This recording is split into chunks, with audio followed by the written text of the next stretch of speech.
जेजेमा जेजेबापा अजा आई आम समाजर गोटे आवश्यक अंग अटंती से छाड़ी समाज आगू को जाई परिबो नै। मु डॉक्टर ऋतुपर्ण साहू विद्यालय प्रधान शिक्षक।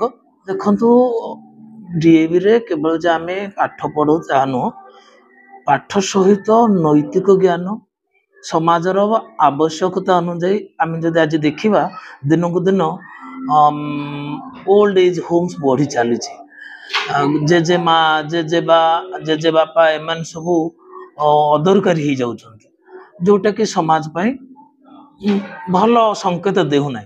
तेणुक आम विद्यालय दीर्घ 7-8 वर्ष होगा दशहरा छुट्टी पूर्वर आमे गोटे दिन ग्रांड पेरेंट्स डे सेलिब्रेशन करूँ।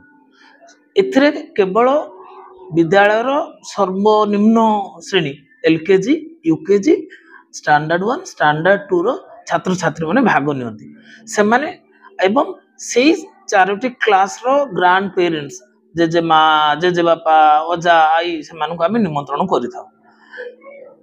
पिलांग नाती नातुणी मानको परफॉर्मेंस माध्यम रे आमे समाज को गोटे वार्ता देवा को चाहूँ कि जेजेमा जेजेबापा अजा आई आम समाज गोटे आवश्यक अंग अटंती से छाड़ी समाज आगू को जाई परिबो नै।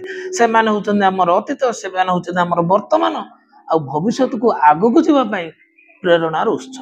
तो ए सब जिनिस को आखि आगे रखी आम विद्यालय तरफ प्रति वर्ष गोटे ग्रांड पेरेंट्स डे सेलिब्रेशन करूँ जहाँ फल समस्ते बुझा दरकार कि जेजेमा जेजेबापा अजा आई से आशीर्वाद आमको आगू को जीवा को बहुत साहाय्य करिवो। सेटा होची आजिकार प्रोग्राम रो मुख्य लक्ष्य।